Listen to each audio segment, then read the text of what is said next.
Well, we're about to start. Hello, welcome everyone to this third edition of Critical International Conference on Architectural Design and Criticism.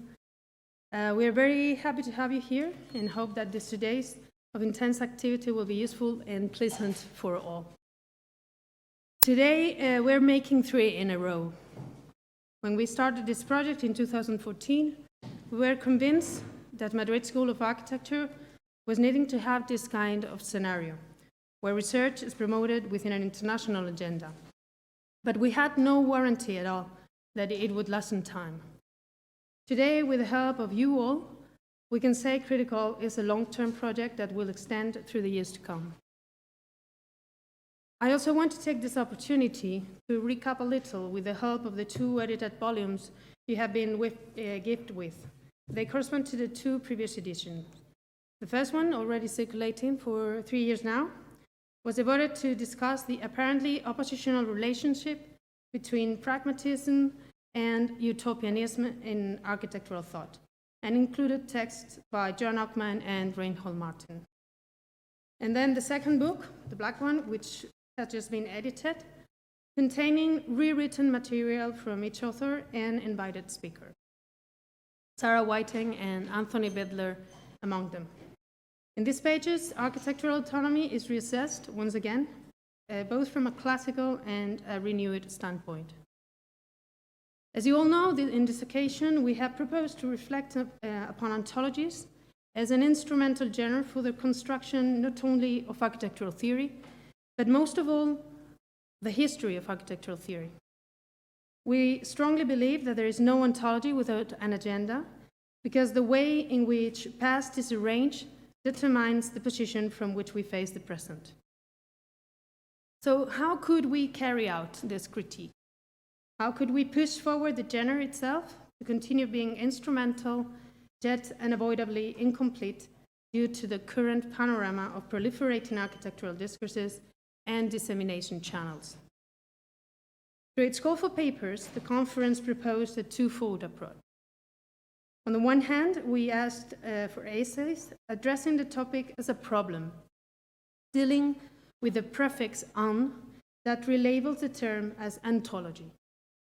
These are the selected papers that have been structured in 3 panels, 2 of them taking place this afternoon, the third one tomorrow morning.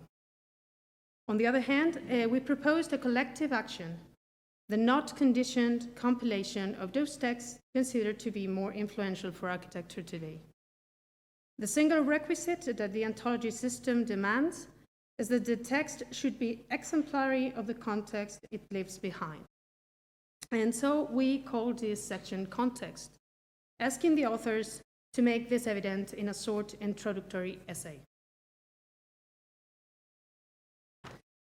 So, in order to frame the debate, I'm bringing here quite a quick overview of the main ontologies that have been edited till now and that we all have in mind.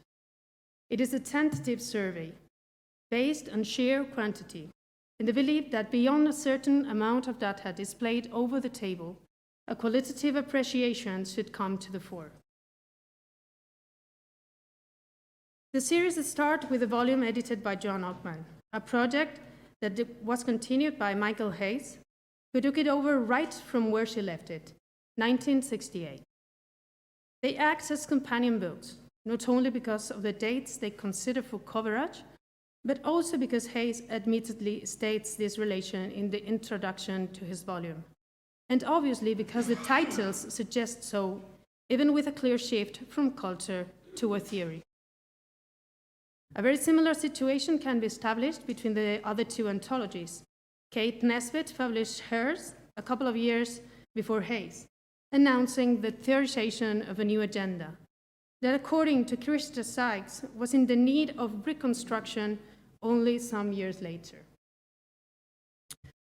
So if we look at the periodization each author claims, they really fill the whole timeline between 1943, the publishing date of the Athens Charter and occupied France, and 2008, the year when financial crisis started after the Lehman Brothers crash.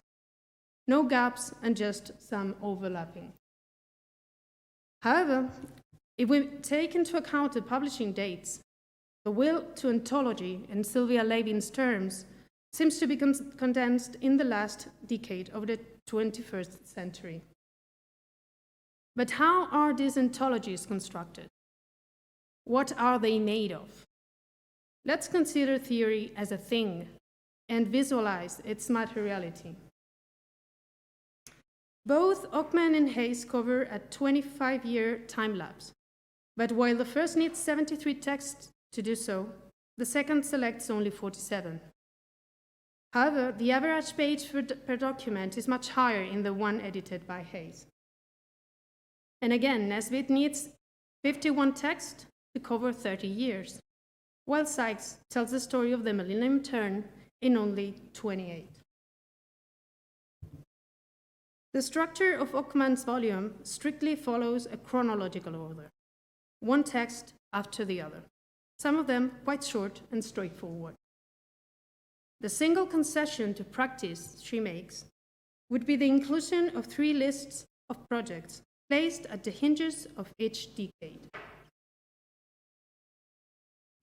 Considering the nature of the texts included, we find that they come mainly from journals, partly from books, and quite a significant amount are the result of symposiums or lectures, including, of course, 4CM conclusive texts. Curiously, there is also 1 urban planning directive and 1 political speech. Significantly, Ockman also includes a graphic document with no text, giving therefore the status of theoretical thought to it. It is the case of a collage made for a cover for an architectural review number. Both editors and authors are mostly European, and the topics stick to disciplinary issues of architecture with a great presence of the urban debate and some importance given to architectural education itself. Philosophy receives little attention instead. Hayes also smoothly follows the timeline, but what he uses as bookmarkers is not a list of projects, but projects themselves. While it is true that none of them are built projects, the drawings and other graphic documents that present them act as vehicles of speech, just as any other text in the book, although without contextual introduction. They are placed in between the texts in an uneven way. No decades, no cadency, just their suitability as reference to the written part of the book.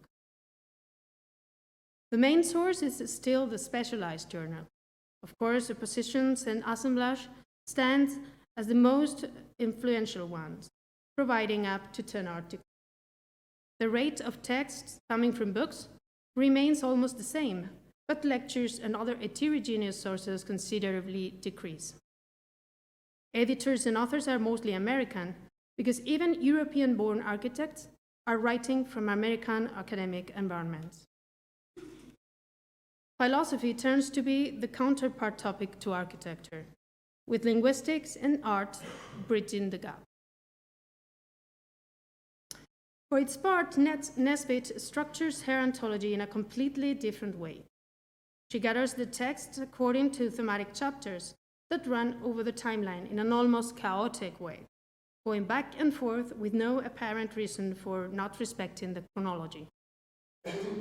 Anyway, what Nesbitt clearly shows is the recurrence of the main topics that appear once and again over time, although sometimes the selection of the text is too short to be representative of the whole crossed conversation. Curiously enough, periodicals are clearly the preferred source, with only 4 books, 2 of them being monographs devoted to a specific architect. Among the less orthodox formats we can find a sermon at a cathedral in New York or a manifesto-like document for the Rio de Janeiro Earth Summit. European and American editors are more balanced, with the emergence of Japanese editorial activity as a growing factor. Regarding the topics, it seems that the weight of philosophy gets stabilized by the reappearance of the urban debate. Finally, Sykes returns to a simple timeline structure, with no complexity articulated by bookmarkers or crossed references. Maybe due to the shortness of the time period considered, which is mainly focused on origins and consequences of the so-called post-critical scenario. Centered in the United States context, this anthology is the first one to include texts that could be labeled as overtly dealing with digital turn or sustainability concerns. As a kind of conclusion to this analysis, I would like to refer now to the case of a book, which strictly speaking is not an anthology, but which might point out the direction towards it is possible to continue working. We will be able to confront this with one of the 3 editors tomorrow, as Hilde Heinen has been kind enough to come and share with us her thoughts about the role of architectural anthologies in the configuration of the discipline. Amid the vastness of material, sources, and channels at hand today, the Schage Handbook for Architectural Theory offers a comprehensive structure not conditioned by chronology. Organized around 8 mega topics, each one defined by a series of 3 concepts or keywords, the book unfolds in a rigorous, although flexible way. For each section, 4 essays sharing the same extensive reference list, and a project essay at the end, paving the way to the next section. It is, of course, a choral work. 3 editors and 47 contributors, a huge book. The time when a single mind could bear the whole history of theory is over. The current panorama is one of little narratives. If, as it seems, architects are busy again building buildings, who is going to put together all the pieces? Fortunately, we will have plenty of time to discuss it during the next days. Thank you.